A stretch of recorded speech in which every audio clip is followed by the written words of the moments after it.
Joining me via Zoom is global news meteorologist Peter Quinlan, and you guessed it, he's here to talk weather.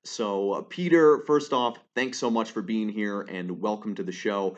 But talking about this first winter storm that we're seeing across Saskatchewan and in parts of Alberta, what can you tell people about it?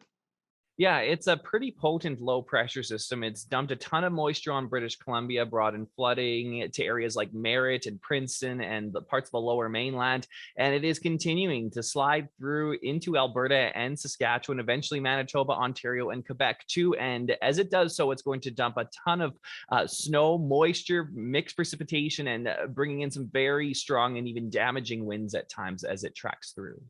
And another element to these conditions is the wind, as Environment Canada has issued wind warnings across Saskatchewan and again in parts of Alberta. So, what can you tell people about these intense gusts that we're seeing?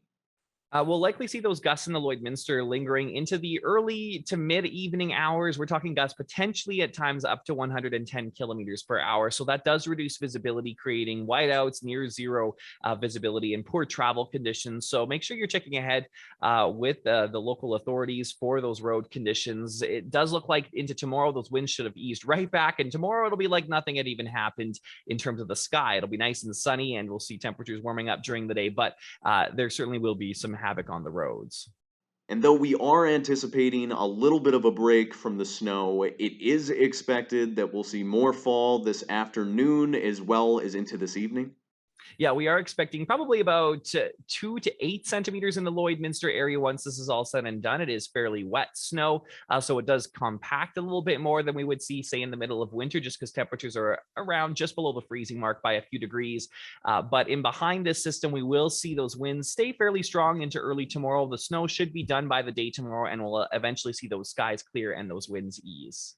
And though this snow and wind is maybe a little bit of a damper, we've yet to really see temperatures dip off in the border city. So, over the next couple of weeks, do you expect things to cool off pretty dramatically? Yeah, get ready for a big blast of winter cold air. In behind this system, we're going to see temperatures overnight falling back to minus double digits.